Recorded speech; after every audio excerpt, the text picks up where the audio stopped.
Assalomu alaykum hurmatli abituriyentlar. Bugun sizlarga bahslaydigan temamiz o'nliq bo'lcheklar. O'nliq bo'lcheklar bizlar o'tgan saboqlarda qanday bo'lcheklarda o'tdik? Durust bo'lcheklarda o'tdik. Nodurs bo'lcheklar va aralas bo'lcheklar. Endi o'nliq bo'lcheklar. O'nliq bo'lcheklar deganimiz misol uchun o'tira orqali beriladi. Bular 0.3. Buni bo'lchekka aylantirgan кезде o'nliq bo'lchekdir. O'tirda bizda bari yozadigan bo'lsam 3 yoziladi. Alimna, ya'ni 0 deb 0 yozilmaydi o. O'da o'tirdagi qancha son bo'lsa, bo'limning soncha 0 tushadi. Ya'ni o'tirdagi bir son bo'lgan uchun bo'limning 10 tushadi. Ega o'tirdagi 2 son bo'lsa 100 tushadi. So bo'limida 10 qatnashsa, demak sol o'nliq bo'lchek deb aytiladi. Misol uchun 0.127. O'tirda bizda menda necha deyman? 27. O'tirdagi necha son bor? 2 son bor. Ondan necha 0 tushadi? 2 0, ya'ni 100 tushadi. Keyingisi 1.104 misol uchun. Buni o'tirda bizsa men 1 yoziladi, 104 bo'ldi. O'tirda necha son bor? 2 son bor, onda 100 tushadi. Misol 83.5. Ya'ni ne qilib yozamiz? 83 5 bari yozaverib 835. O'tirdan 1 son bo'lgan uchun 10. Negizini adab yozish kerak. Sizlarga hisobni chiqaruga qulaylik yozib beryapman. Qarang, negizini adab yozish kerak. Men qaytib o'qiyapman. 83.5 deb yozishimiz kerak-da, aralас bo'lchek qilib. Uni qaytadan nadыр bo'lchek aylantirib жұмыс qilib жүргеннен ko'ra nadab жазсақ bo'ladi. Misol uchun 0.107. O'tirda bilsam 7 qoladi. 0.07 bu yozilmaydi, ama bo'lingan necha bo'ladi? 100 bo'ladi. Tushunarlimi? Davom etamiz. Bizlar shu o'nliq bo'lchekni 10 ga ko'yitgan кезде o'tir qayerga qaray жылжиды? 10 жаққа қарай. Көбейтілсе 10 жаққа жылжиды. Яғни 1 0-ге көбейтілсе 1 санға жылжиды. 2 0-ге көбейтілсе 2 санға. Демек бұл 36 89 o'tir qayerga tushadi? 8-ден кейін көбейтілді. 100-ге көбейтсе уже 36 89 o'tir 2 sanға жылжу керек. 8 9 9-дан кейін o'tir қоймаймын ғой сірә. Ал 3 sanға өтсек 36 89 1000-ға көбейтсек демек не өтеді? Ізіне және 1 0 қосылады. 1 2 және 1 0 қосылады. Ал наоборот бөлсек не болады? O'tir 10-ға емес, неде деп қойынды? Стрелка жаққа қарай, ал мынада стрелка шепке қарай. Бөлсек бермен қарай o'tir жылжиды. Яғни шеп жаққа қарай. 36 89 десем o'tir 6-ның алдына келеді да. Демек 100-ге бөлсем 36 89 o'tir 3-ның алдына келу керек. Яғни демек не беремен? 0 беремен. Ал 1000-ға бөлсем 36 89 қараң 1 2 3 деп неге 0 түседі, және 1 0 береміз дейді. 0.100 болады да. Түсінікті ма? Та кеңсі 2345-ті 10-ның кубына бөл дейді. Бұны бөлгенде біздер не қыламыз? Мынадай қыламыз, қараң. 2345 көбейту 10-ның -3 деп жазсағын не қылады? Бола береді. Себебінде жоғарыға айланса өткен сабақтарда көріп, жоғарыға айланса дәреже не болады? Минус болады. Минус деген дәреже бұл мысалы көбейту 10-ның 3 0 бар деп ойламаңыз. Минус деген дәреже не қыл деген сөз, наоборот бөл деген сөз. Мынамен тең да. Түсінесіз ба? Ямаса бұны деп жазсам болады да, 1 бөлінген 1000 деп не? Демек көбейту 10-ның -3 болса o'tir қайға қарай жылжиды екен? Шеп жаққа қарай. Дәреже минус болған үшін. Демек 23 45 ол қайраға түседі? 1 2 3 сан o'tir жылжуымыз керек. 2-ден кейін түседі. Мысалы үшін 45 бөлінген 10-ның 5-і. Ол не деп жазады деді? 45 көбейту 10-ның -5-і. Демек o'tir қайға жылжиды және шеп жаққа қарай. Демек 45 деймін да 1 2. Демек неше 0 берем және 3 0. 5 санға жылжу керек қой, 5 қой. 1 2 3 4 5 және 1 0 қарызға берем. Демек мынау жауап болады. Қалайсың мынау жауап. Кеңсі 12.7-ні біздер 12.7-ның ізіне 0 берсем, наса мен наса не болады? Бәрібір тең болады. Демек o'tirден кейінгі санға ақырғы санға 0 қанша 0 берілсе де бәрі мәнісі не қылмайды? 2 0 3 0 бәрібір бұл номен не бола береді? Тең бола береді. 12.7. Мысалы үшін 0.100-мыңнан 830 болған болса, мысалы үшін бұлам ізіне қайттан надай қылайын. 0.00830 деп ізіне және 1 0 берейін. Бұл не қылмайды? Өзгермейді. Бұдан 2 0 апсасам, номен не бола береді? Тең болады. Кейінгі 0 не? Ешқандай мәністі өзгеруіне қатынасы жоқ. Демек кеңсі, біздерде кері саналар деген түсінік бар. Кері саналар деген наоборот саналар. Олар қандай саналар? Яғни кері саналар деген елге қайдасын жазып берем. Көбеймесі, яғни өз ара көбеймесі на қағида керек болады, бірге тең болады. Алдымызда керек на қағида, үлкейген кезесі. Кері саналар өзара көбеймесі бірге тең болу керек. Ямасы наоборот саналар деп атпыз. Яғни аның наобороты десе, керісі десе 1 бөлінген төңкеріп жібереміз да. Аның асты 1 ғой себебі. Дұрыс па? Я болмаса екеуін көйтіп көр, аға 1 бөліп аны көйтсе қысқартып не шығады? 1. Мысалы 5-тің керісі не болады екен? 1 бөлінген 5. 5-тен 1 емес. А бөліп бұның керісі не болады? Б бөлінген А болады. Аударып жібереміз. Я болмаса көбейтсек қысқартып не болады? 1 шығады. Мысалы 3 бөліп 5-тің керісі 5 бөлінген 3 болады. Түсінікті ма? Мысалы 0,8-дің керісі десе бұны не қыламыз? Бірінші, онлық бөлшек қой бұл. Надырыс бөлшекке айландырып алайық. 8 бөлінген 10. Оның керісі не болады? 10 бөлінген 8. Бұны қысқартып жазсаң болады. 5 бөлінген 4. И және бір түсінік бар, бізде қарама-қарсы саналар деген түсінік бар. Қарама-қарсы саналар деп неге айтамыз? Белгілері әрқилы болған саналар. Белгілері бір-біріне қарама-қарсы болады. Яғни А-ның қарама-қарсы минус А. Демек түсініп аламыз, плюс болса минус болады, минус болса плюс болады деп. Яғни А-ның қарама-қарсы минус болады. Я мысалнан деп жазып берейін да. Плюс болса минус болады, минус болса плюс болады. Түсінікті ма? 5-тің қарама-қарсы не болады? Плюс 5. Минус 3 бөлі 4-тің қарама-қарсы? Плюс 3 бөлінген. Оған плюс. Сіздер тестте деп сұрау мүмкін да, ал жасап. Мысалы, мына санға кері санның қарама-қарсысын тауып. Бірінші керісін тауып аласыз, кенен қарама-қарсыдан өзет жүресіз. Керісі 1 бөлі 5, кенен минус 1 бөлі 5 болады. Түсінікті болса, жазып аламыз. Демек, давам етеміз. Бүгінгі есабымыз бойынша біздерде қолымызда 97 есап бар. Соларды көріп шығуға әрекет етеміз. Демек, бірінші есабымыз. Мынадай берілген болса, біздер бұны есапламамыз керек. Есаплау үшін деп бірінші қарап алайық. Бұны онлық бөлшек айландыру шарт емес. Себебі ұқсаслар бірдей бар. Бұда кіммен бар және? Мынада бар, иә? Екеуінде не бар? 3,6. Соң қаусым мақсатынан шығарып жібереміз.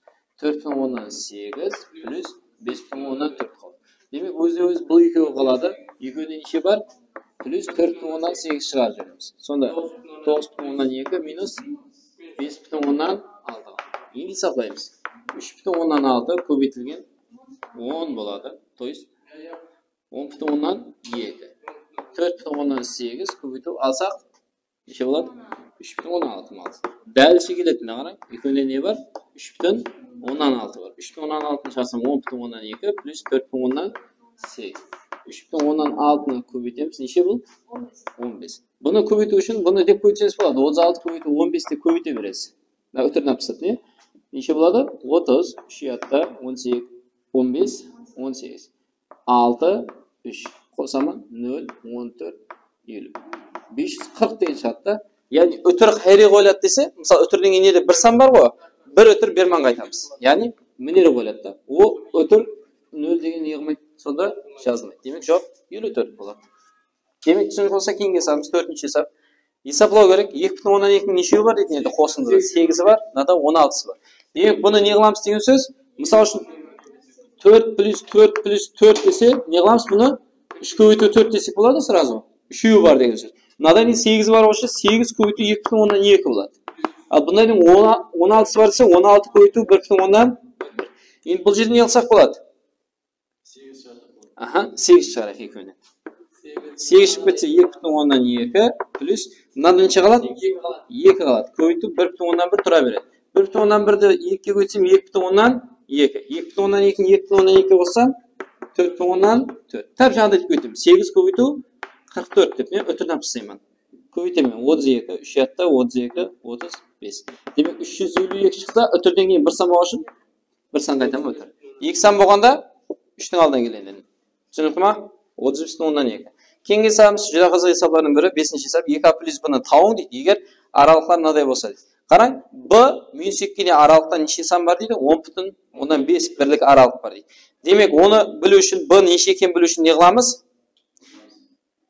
Яқ, минус 2-ден мынау, мысал үшін деп түсіндірейін. Мынау b еді. Мынау 7 дейін. Арасындағы аралық 3 дейін. Онда b неше болғаны?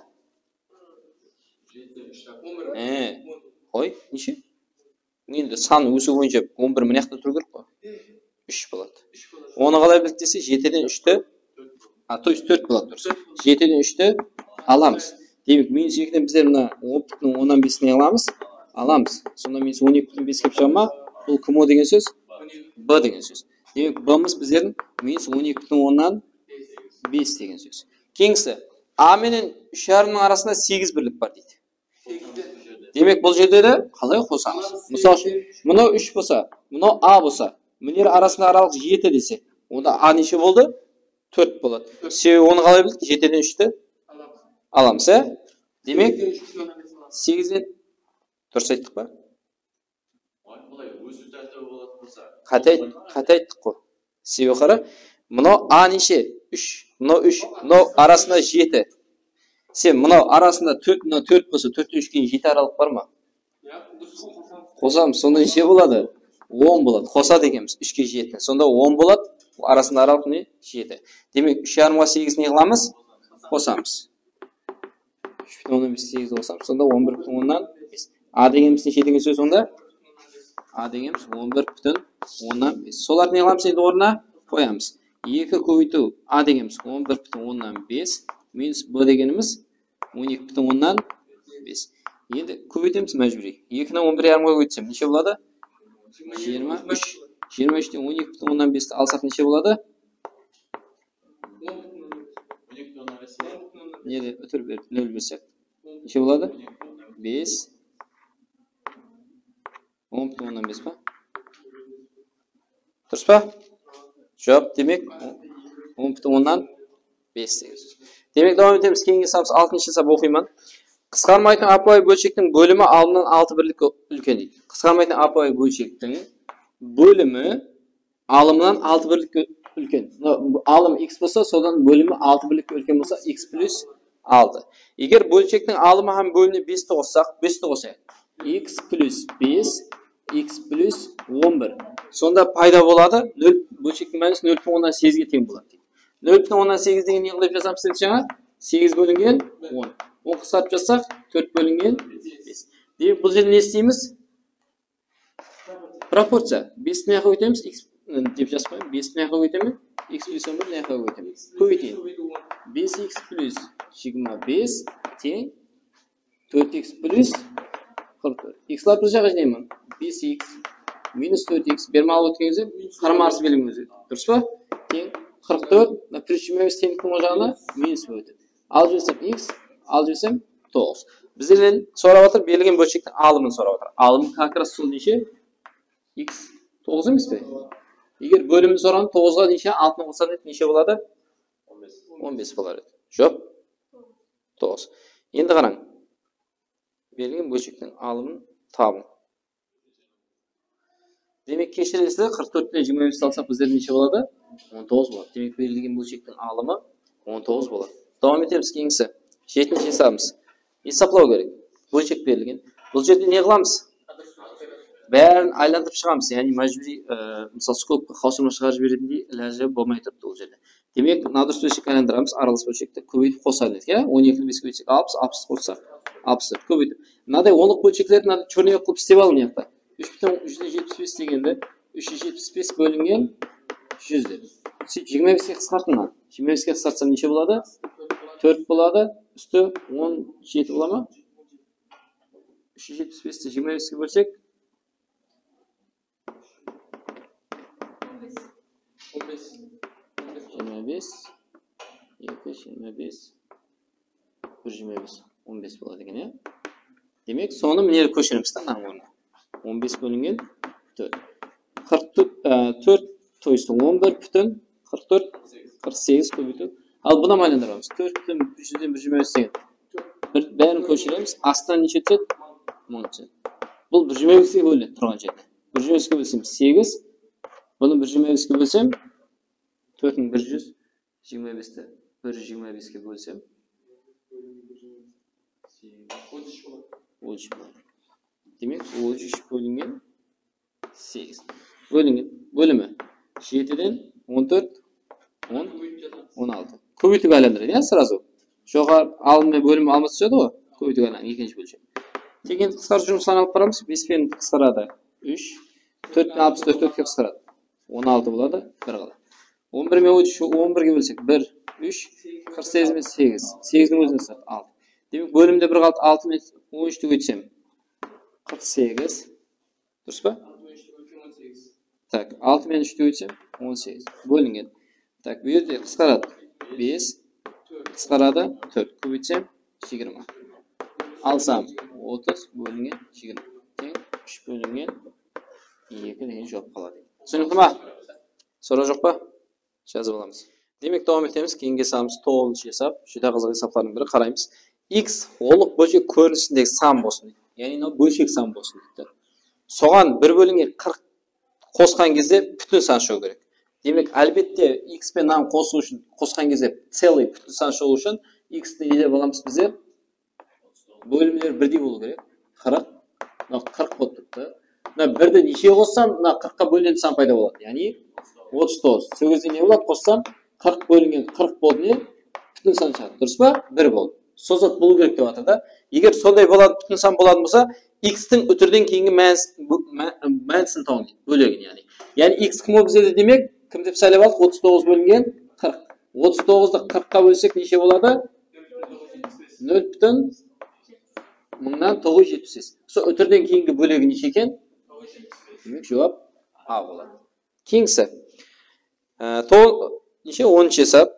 4,8-ге x плюс y бөлінген 5 теңілікте, бірдейлік теңілік деп айтылады.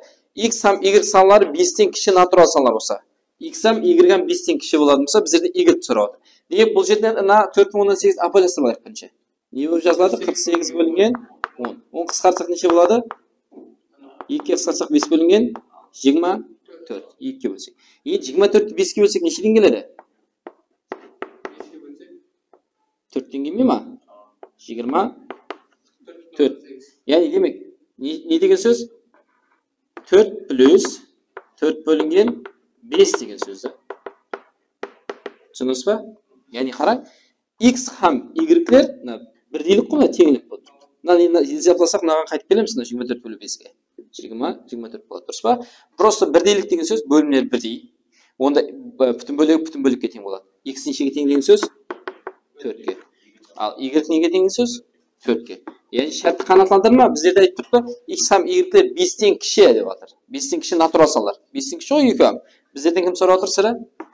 Y сұрап отыр. X сұраса x сан таяр бұл жерде. Демек кейінгісі 14-ші есап. A деген саны цифрлар қосылысы 12 тең 6 қанал сан. A деген сондай бір 6 қанал санда қараң. 1, 2, 3, 4, 5, 6 қанал сан. Цифрларын қосқан кезде 12 шығады. Демек мен бұның бәрі 6 қанал сан болған үшін 6-ға бөліп жібер 12-ні. 2, 2, 2, 2, 2, 2 десем не? 6 қанал сан пайда болды. Цифрларын қоссам бәрін қосылысы неше болады? 12 болады. Сол санды надан алып тастаған кезде пайда болған санның цифрларын қосылысын сұрап жатыр бізге. Яғни 9.999.000-ны алып тастаймыз. 2.222.000. Дұрыс па? Демек алып тастаған кезде не пайда болады? 7 деген зат пайда. 7 нешеуі бар? 6 бар. Сол пайда болған санның цифрларын қосылысын сұрап жатыр. 7-ні 6 мәртебе қоссақ, 6-ға көбейтеміз, яғни 42 болады. Молодец. Демек кейінгісі давам етеміз. Жүдә қызық тема. 15-ші есап. Мына санның стандарт көрінісін сұрап отыр. Қараң, стандарт көрінісін сұрап отыр. Стандарт көрінісі. Ол не деген сөз? Стандарт көрінісі деген сөз. Мысал үшін, бір A деген сан берілетін болса, сол санымыз 1 менен 10-ның арасында жарасу керек. Ямаса, мысал үшін, A көбейтілген 10-ның минус n дәрежесі деген формада болу керек. Стандарт форма деген. Яғни, деп грубый ядлавасаңыз болады, өтірден алдыңғы санымыз 1 менен 10-ның арасында болу керек. Стандарт форма болу үшін. Мысал үшін, мына A, B, C, D деген жауаптарды, мысал үшін, бұл жерде аполястырып шықсаңыз бар ғой, аполястырып шықсаңыз.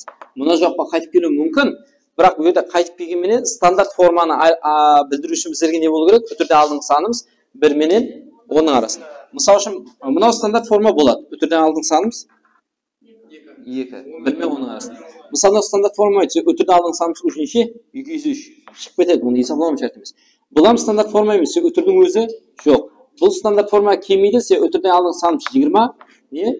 1 мен 10-ның арасына түспейді. Демек жауап өзіне? Да. Ямаса, бағана айттық, көбейту 10-ның минус x-не бөлген кезде өтір қайға қарай жылжиды? Бермен қарай. Яғни бұны аполястырсаңыз 2, 0, 32 деп, неге бір өтір келеді, кейін және бір 0 түседі. Мынаған қайтып келеді. Мыналарым ішінде қайтып келу мүмкін, бірақ олар стандарт форма болу үшін не болу керек? Өтірден алдыңғы санымыз 1 менен 10-ның арасында. Misal үшін стандарт форма міне. Мына берілген, мына стандарт форма есептеліне ма? Үтірден алдың саны 0. 0 1 мен 10-ның арасында не қылмайды? Түспейді. Соның үшін біздерде жауаптар берілген. Жауаптардың бәріне қарасаңыз, үтірден алдың саналар неше? 8, 8. Ол түседі аралыққа, бірақ бұл 4 жауап болуы мүмкін емес. Стандарт форма а көбейту 10-ның минус n болу керек. Және 10-ның плюс дәрежесі болса, ол не қыла береді олар? Шығарып тастасақ не қыла береді? Бола береді. 10-ның плюс дәрежесі болмайды, ол 10-ға қарай жылжып кетеді. Екінші, біздерде есаплап көрген кезде өтірден алдын неше сан бар неді? 1, 2, 3, 4, 5, 6, 7 сан бар ғой. 7 сан болғанменен бір сан қап қойып жатыр біздер. Дұрыс па? Жауап қайсы болады сонда? Жауап С болады. Яғни 8,7 көбейту 10-ның минус 6 деген сөз емес. Бұны мына формаға айландыратын болсақ, неше үтір қайтамыз? 6 үтір. Әзір біздерде нерде тұр өтір әзір? Біздердің есап бойынша. 6 сан қайтатын болсақ, 1, 2, 3, 4, 5, 6 не қанаттандырады. Ал бұда 5 сан қайта отырады. 5 сан болса, бір үтір жеп қоямыз да. 1-0 кетіп қалады. Түсінікті ма? Жауап сонда С болады. Жазып аламыз. Демек, давам етеміз. Кейінге самыз 21-ші есапта айтады. Егер мынадай көйме мынаған тең болса, енді табың дейді. Яғни бұл жерде есаплауымыз керек. Қараң, 27,10-нан 3 қылып жазайық. 27,10-нан 3 көбейту 10-ның минус n, то есть 10-ның n болса, тең болады. Бұл жерде мына зат жазамын да, мына зат жазамын. 27,10-нан 3 деймін, көбейту 10-ның қайырға дейін келді ме өтір? 3-ке дейін келді ме?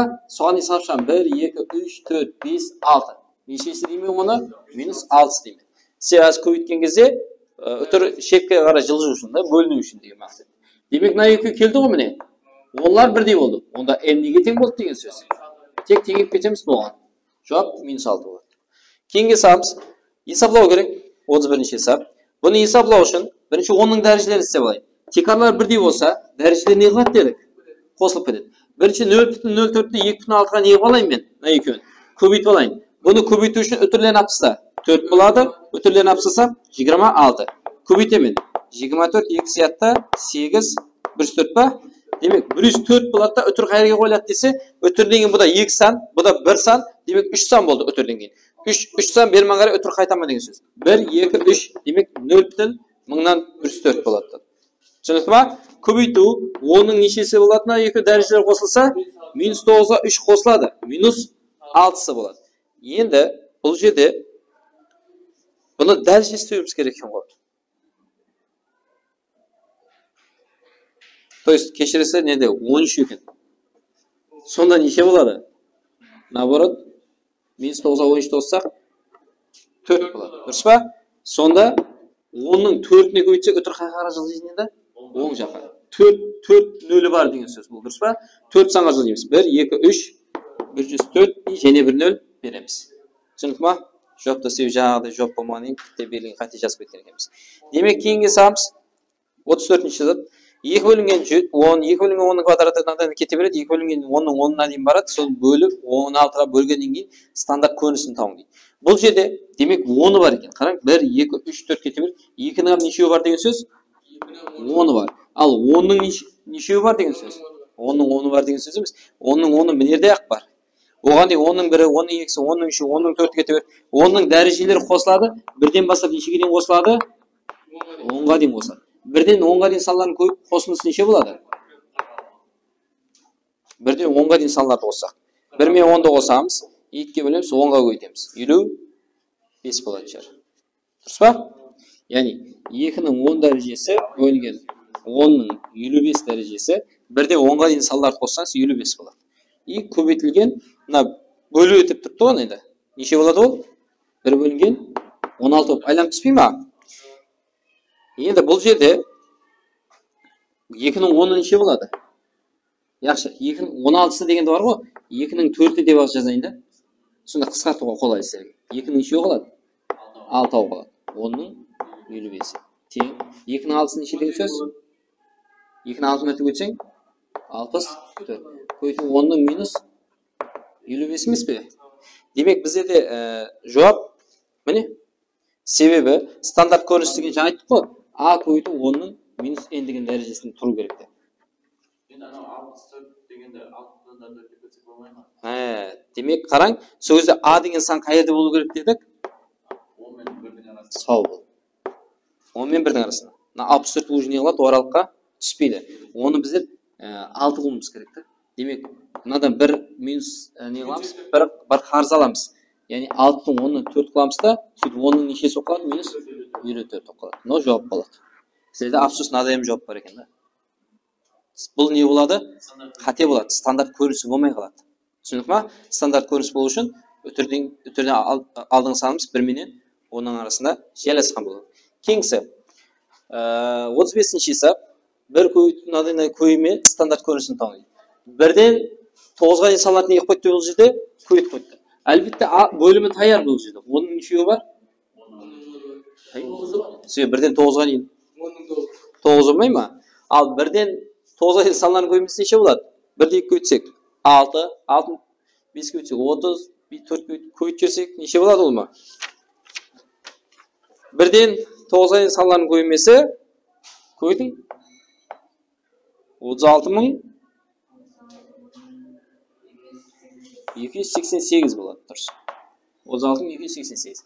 Соны деп жазамыз да, шене. 36.288 көбейту 10-ның минус 9. Мына стандарт форма ма? Стандарт форма емес. Стандарт форма болу үшін не болу керек дедік? Өтірде алдың санымыз 1 менен 10-ның арасы жайласу. Онда демек, біздерде өтір мүнерге түсу керек. 3-тен алдым. Дұрыс па? Оған неше нөл береміз? 1, 2, 3, 4 қарыз береміз ба? Демек, 36 надай қылатын болсақ, 4 қарыз беретін болсақ, надан 4-тен қарыз алдық, неше қалады? 5 қалмай ма? Минус 4-тен қайттан берсең өзі 9 болады да. Надан 4-тен қарызға алдық, 4 сан жылжыту үшін. Неге десе, өтірде алдың санымыз неге келу керек? 1 менен 10-ның арасына түсу керек. Қате деп қойды, қате болады. 368 болады. 1 нөл қап қойды. Неше? 1 нөл қап қойды. 368 болады. 368. Мынау қауып қойды. Демек, бұл жерде кешіресіздер, неде көйме қате қорылаппыз, яғни 1-ден 9-ға дейін көйтсек 362.880 болады. Яғни 1 нөл болады екен неде, көйту 10-ның минус 9-ы. Сонда есап өзгеріп кетеді бұл жерде. 0 беретін болсақ, бұл жерде қараң, неде 0 беретін болсақ, неше? 3-ке келу үшін 1, 2, 3, 4, 5. 5-еуін қарыз қалады екен. Сонда 10-ның минус 4-і қалады. Енді түсінікті ма? Давам етеміз. Кейінгі есабымыз 36-шы есап. Мына көймені бір жұмасезге бөліп стандарт көрінісін есаплау керек. Сол ұқсас есаплау бәрі. Яғни бұл жерде нары 10-ның 1-і, 2-сі, 3-і, неде 10-ның нешеуі бар? 10-ы бар. Онда және не деген сөз? 10-ның дәрежелері 1-ден нешеге дейін қосылады? 10-ға дейін қосылады. Ал жоғарысында 2-ның нешеуі бар деген сөз? Алымда 10-ы бар деген сөз. Соны бөлеміз. Бөлу бір жұмасез деп жазсақ болады, көйтіп айландырып. 2-ның 10-ы тұра береді. 10-ның нешесі болады десе, 1-ден 10-ға дейін санап қоссақ, молодец, 55-і. Көбейту 1/8-ді 2-ның 7-ші дәрежесі емес пе? Қысқартаман 2-ның 3-еуі қалады. 2-ның 3-еуі деген сөз 8 деген сөз. Дұрыс па? Оны жазатын болсақ, 8 көбейту 10-ның минус 55 емес пе? Стандарт форма бола ма? Болады. 8-дің өзі 1 менен 10-ның арасына түседі. Жауап сондай болады. Демек, ол жауап қайсы жауап екен? С жауап екен, е? Демек, түсінікті болса жазып аламыз. Демек, давам етеміз. Кейінгі есабымыз 38-ші есап. Есаплау керек. Бұл жерде бөлшекте алымда да бөлімде не берілген? Олық бөлшектер берілген. Бұларды біздер бөлшекке айландырып отырмай, сол жерде есаплауға болады қолайлы ұсыныммен. Яғни қараң, біздер мынаны целый сан қылу үшін, бүтін сан қылу үшін, 11 қылу үшін нешеге көйтемен? 100-ге көйтемен. Дұрыс па? Онда бөлшектің алымынан 100-ге көйтемен, бөлімінен 100-ге көйтемен. 100-ге көйтсем 11 болады, 100-ге көйтсем 20 болады. Молодец. Енді бұны нешеге көйтемен? Бұны 10-ға көйтсем, бұл 10-ға көйтемен не болмайды? Бүтін санға келмейді. Сол үшін бұдан нешеге көйтемен? 100-ге көйтемен. 100-ге көйтсем 11 болады, 100-ге көйтсем 20. Так, кейін көбейту. Бұны көбейтейін. 10-ға көбейт. 521. Бұдан 10-ға көйтсең 220. 10-ға бөлсең бәрі созақ не қылады? Қайтып келеді. Просто біздер бүтін санмен істейміз та. Енді бұл жерде бөлшекті орындаймыз. Олма бөлмеше болады? 20 мен 11-дің көбеймесі. 220 бола ма? Бұған нешеден береміз? 11-дан бұған 20. Көбейтемен. 121 плюс 400. Есап бола ма соны? 521. 220. Көбейту бөлшек қаусырма сыртына 220, 520 не болып кетті мынау? Бірде келіп қалды ғой. Қысқартып не қалады? 1 қалады. Демек соған ұқсас хесап 39-ші хесап міне. Bu yerде 100-ге көйткенмен мынау бүтінге айланбайды. Сол үшін неше көйтемен? Үлкенде көйте беремін. 1000-ға көйтемін. 1000-ға көйтсем 429. 1000-ға көйтсем неше болады? 1 0 ауысып қалады. Ауыса берсін. Бұдан 1000-ға көйтемін. 128. Бұны 1000-ға көйтсем 80 1 0 ауысып қалады. Бұны 10.000-ға көйтемін. 4 0-ге көйтемін. 96. Бұда 4 0 берсем 1 0 не қалады? Ауысып қалады. Енді бұл жерде не қыламын? Қысқарама.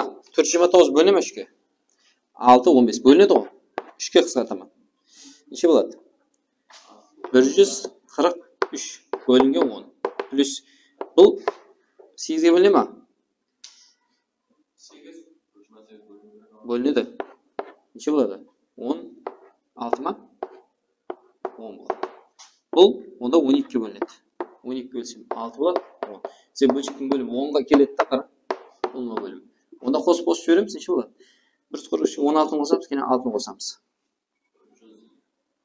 22-ні қоссақ үстіне 165 бола ма? 165 10-ға қойсам 16-10-нан 5 деген жауап шыға қояды. Демек кейінгі хесап 41-ші хесап жүдә бір қызық хесаплардың бірі. Мына бөлшек мәніске ие болмайтын x-лердің қосындысын сұрап отыр. Біздерде өткен сабақтарымызда өттік. Бөлшек мәніске ие болмау үшін не болу керек? Бөлшектің бөлімі, мысал үшін a бөлінген b деген бөлшек берілсе, бөлшектің бөлімі не болу керек? 0-ге тең болу керек. Бөлшектің бөлімі 0-ге тең болса, уже мәніске ие емес. Мысал үшін 3 бөлінген 0 деген затлар жоқ та алгебрада. Бөлшектің бөлімі 0 болуға болмайды. Бөлшектің бөлімі 0 болып қалды ма, бұл уже мәніске ие емес деген сөз. Демек, мәніске емес болу үшін бірінші бір бөлшек бар міне. Дұрыс па? Соны не қыламыз? 0-ге тең емес. Мәніске емес қыл деп жатыр да, сол үшін 0-ге тең болады. X тең не шығады? 1. Және бір зат бар бұл жерде. Және бір бөлшек бар міне. Мына бөлшектің асты мынау емес пе? Son 0-ге теңейміз. 1 плюс 2 бөлінген x минус 1-ді тең 0. Бұл бөлім береміз x минус 1-ден. Енді 0-ге берген пайдасы жоқ, себебі көбейтілсе не болады? Бөлшектің бөлімін тастап кетеміз, ол бөлім бергеннен. x минус 1 плюс 2 тең 0. Бұдан неше шығады? X тең қоссам плюс 1 теңдіктің мынаны минус 1 шығады. Демек, неше мәнісі бар екен x-тің? Бөлшектің, яғни қараң, бұл жерде бұны екі мәнісі қарап айтуға болады. Себебі неше бөлшек бар? Бір бөлшек, екі бөлшек бар. Екі бөлшек болса, сірә екі мәнісі шығады, мәніске ие болмайды. Біздерде 10 сұратқан жоқта неше мәнісі бар деп жатқан жоқ. Бөлшектің мәніске ие болмайды, x-лердің қосындысын сұрап жатыр. Сол 1 мен минус 1 не қыламыз? Қосамыз, сонда 0 шығады. Түсінік па? Мысалы, x-лердің ең үлкен, ең кішкентайын сұрау мүмкін. Кейінгісі, 51-ші хесап, ортадағы хесаплар ұқсас.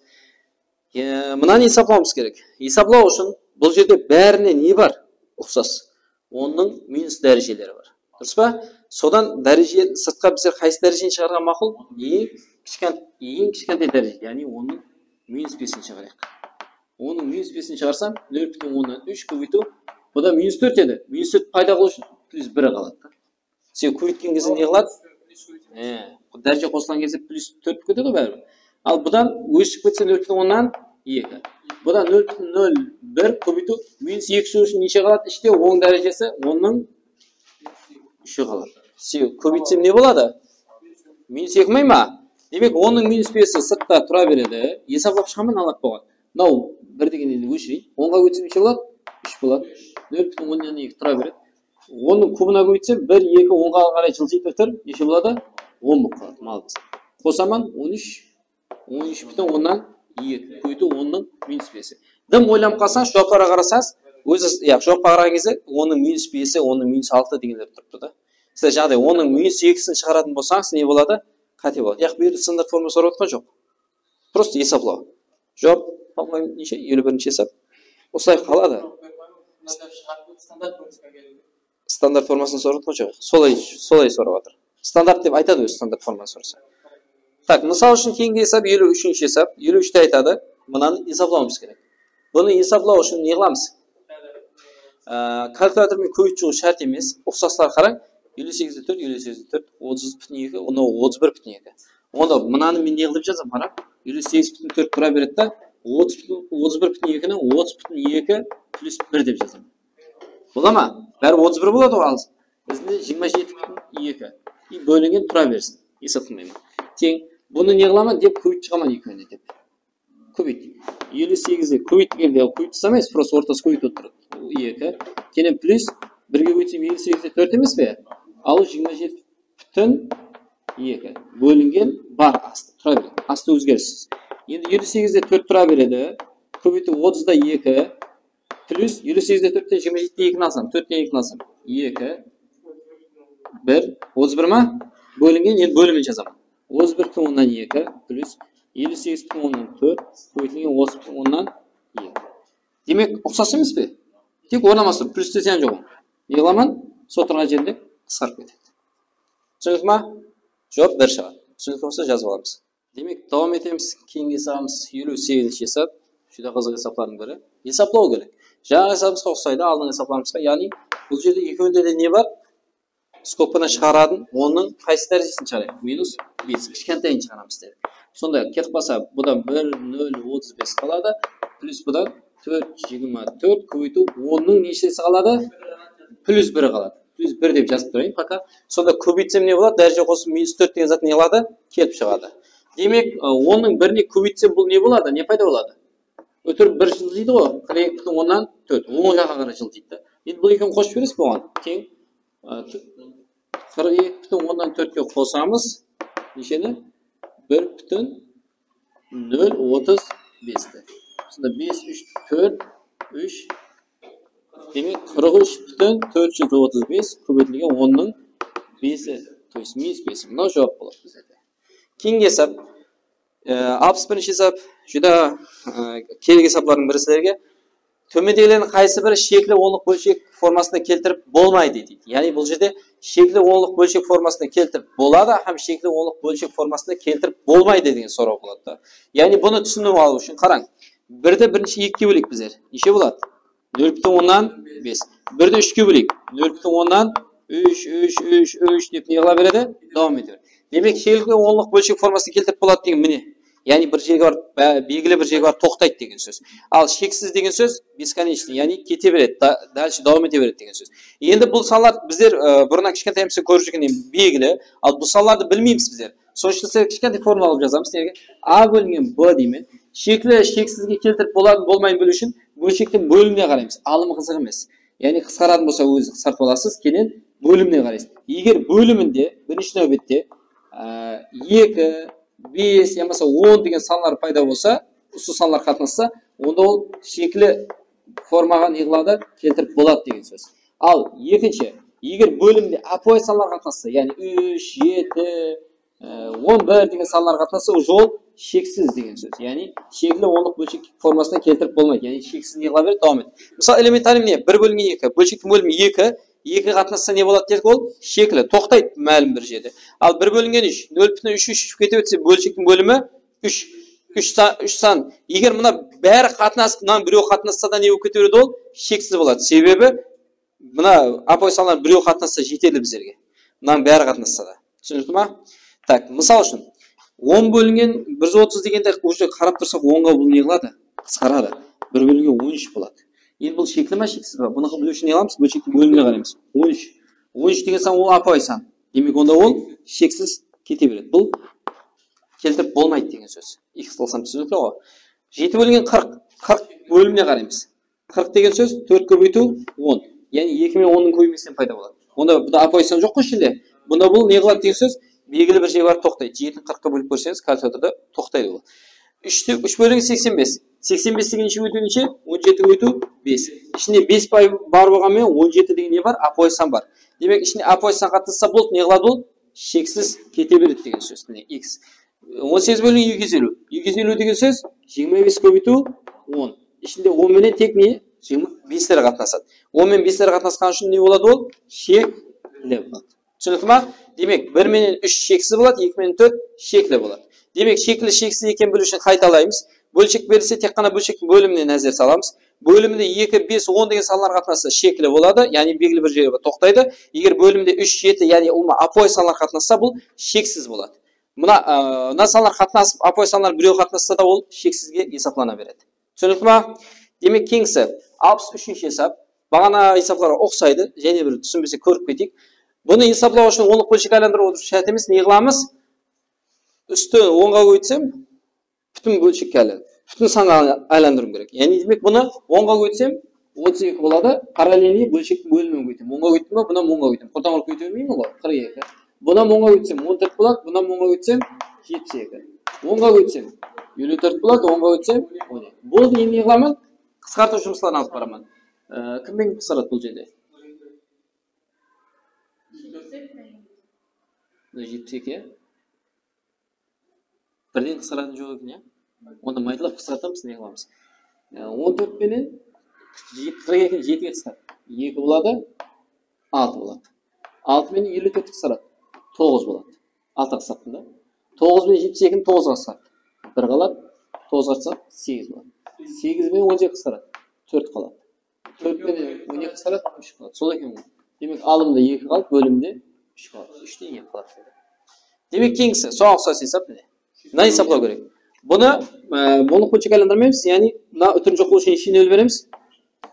5 нөл, 100 мыңға көйтеміз. Онда мынаған 5 нөл көйтсем неше нөл ауысып қалады? 3 нөл ауысып қалмай ма? Бұны 4 нөл көйтемін. 4 нөлге жоғарысын көйтсем 2 нөл не қылады? Ауысып қалады. 4 нөл көйтемін. Жоғарысында неше нөл ауысып қалады?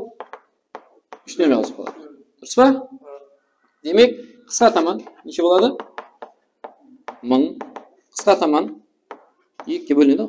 5-ге бөлінеді, қарап. 2 болады. 500 бола ма? Алсам 500, қоссам 540 деген жоқ пайда болады. Кейінгі есап 82-ші есап. Егер мұнау аға тең болса, мұнау неге тең болады дейді. Яғни мұнан тауың дейді. Біздер тау үшін қараң, неге жазамын? 4 бөлін 41 плюс 3 бөлінге 51-ді мен тау деп жатыр, соны x деп алсам бола ма? Сөйтіп бұны тұрған жерінде қосып жібересіз жолы. Қоссаңыз бөлімдер бірдей. 4-ке 37-ні қоссам неше болады? 41-ге бөлсем 1 болады. Бөлімдер бірдей. 3-ке 48 жазсам 51. 51-ді 51-ге бөлсем 1. Тең аға x-ті қоссам ax деп кетпең және. Мен кім тауым керек? Белгісіз ағыза, солынан x деп белгілеп аламын ғой, x тауым керек. X тең болады онда 1-ге 1-ді қоссам 2 болады, плюса бермен қарай не өтеді? Минуса. Жоқ, ну. Яғни конкрет сан емес, араласқан болуы мүмкін. Түсінікті ма? Жазып аламыз. Демек, давам етеміз. Кейінгі есабымыз 84-ші есап, жаңағы есапқа ұқсас. Егер мынау беріліп n-ға тең болса, мынаны тауың деп отыр. Бұны тау десе не деп аламыз? Жаңа айттық. Бұны x деп белгілеп аламыз. Бұл есаптың шығарылу жолы тұрған жерін не қылып жібереміз? Қосып жібереміз. Ұлма бөлім қарам, 41 бірдей. 79-ға 3 қоссам неше болады? 82. 82 бөлімге 41 деп жазып берейін пока. Ұлма бөлім бірдей. 5 пен 148 қоссам 100 неше? 153 бөлінген 51 плюс 12 пен 49 қоссам 61 n плюс x. Бұл қосылмайды. 82-41-ге бөлсем 2 бөлсем 3 бөлсем 1 n плюс x. Кім тауым керек мен? x тауым керек. x тең қоссам 6 болады. Плюстен бермен қарай минус n. Жоқ, неге тең? 6 минус n-ға тең да. x тауып болған. Кейінгісі 89-ші есап, жеті қызық есаптардың бірі. Мына сан һәм мына санға кері санлардың көбеймесін сұрап отыр. Кері санды айтып бағана. Мұнан керісі не болады дедік? Айландырып жібереміз. 25, 11. Көбейту. Мұнан керісін тау үшін бірінші наны не қылып аламыз? Оны қойшық, аралас бөлшік, надырыс бөлшік айландырып алайық. 11-ден неше болады? 44, 50. Енді оның керісі не болады? 11, 50 болмай ма? Сөйтіп сол екеуі не қылайды? Көбеймесін есаплайды. 11 мен 11 қысқарады. 25 50-ді 25 келсем 1, 2, 2-ден 1 болады. Жауап сол. Кейінгі есап, 90-шы есап. Минус 6-дан 1 санына қарама қарсы саны 4-тен 3-тен қаншаға көп дейді. Бұның қарама қарсы не болады? 1,16. Қарама қарсы десе плюс болса минус. Минус болса плюс. 1,16 4-тен 3-тен қаншаға көп десе, содан 4-тен 3-тен қыласыз, 6 тастайсыз. 1,16-ны 10 көшік әлінарыз, 16 бөлінген 10. Қысқартып алса бірінші. 5-тен неше болады? 8. 2 қысқартсам. Келем 4-тен 3-ті аламын. Ұлма берсем нешеден болады? 5 пен 4-ке 20. 4-тен 5-тен беремін. Көйтсем 32. 32-ден 15-ті аламын. 17 бөлінген 20-ға көп деген сөз. Не үшін алдым десе қанша көп деп отыр. Мысалы 8 деген сан 3-тен қанша көп? 5-ке 10-ға да берілсе алып жібересіз. Мысалы. Түсінікті ма? Кейінгісі 91. Мына санның кері санын тауын дейді. Жүда қиын есап. Бұны не қылып аламыз бірінші? Айландырып алып. Минус нешеден болады? Надыр сөзшік айландырсақ 20, 23 емес пе? Bunun керісі минус тұра береді. 4, 23 болады бұған. Түсіндіңіз ба? Минустың зияны жоқ, тек не қылып жібересіз? Айландырып жібереміз. Ал 0,8-ге қарама-қарсы санаттау дейді. Тек не қойып жібереміз алдына? Минус қойып жібереміз бұған. Плюс болса, минус, минус болса, плюс. Әтібар беріңіз. Ал кейінгі ақырға есамыз 97-ші есап 6n минус 4n бөлінген n тең 1 болса, nm деген натурал саналар болса, бұны ең үлкен мәнісін тауып. Бірінші біздер ұлма бөлінбейік. n-нан. 6n минус 4n тең n емес пе? n-ді бір жаққа, n-ді бір жаққа жинайық, m-ді. Так, 6n минус n бой ма? Дұрыс, бөлшектің бөлініп кетіп қалады. Минус 4n оң жаққа плюс 4n болады. Алсам 3n тең 4m. Дұрыс па? Қате ғой. Алсам 5n болады. Енді n-ға нешені, m-ға нешені қойсам екеуі тең болады. Бірінші нәубетте n-ға 4-ті қойсам, m-ға 5-ті қойсам. Нешен себеп? 4 пен 5-ке олман өзі емес пе бәрі? 4 пен 5-ің емес. Яғни қараң, n-ің оны 4-ті қойсам 20 болады, m-ің оны 5-ті қойсам, науам 20. Тең болады да. Құлас. n мен m тауып алдым, соны не қоямын? 1 бөлінген n дегенің 4 плюс 2 бөлінген m дегенің 5. Бұл бөлім береміз. 20-дан 5-тен 4-тен 8, 13. Дұрыс па? 13 бөлінген 20. Ең үлкен мәнісі. Енді егер сіздерде мынаны мысал үшін 2 көйтіп ала берсеңіз болады, мына 8 наны мысалы және ұлма бөлім көйтіп не? 2 көйтіп кетіп алға. Сол кезде мінерге апарып қойсаңыз мәнісі не қыла береді? Кішірейе беруі мүмкін. Біздердің жауап 13 бөлінген 20. Демек темамыз осы жерде жұмақланады. Кейінгі темаларда көріскенше.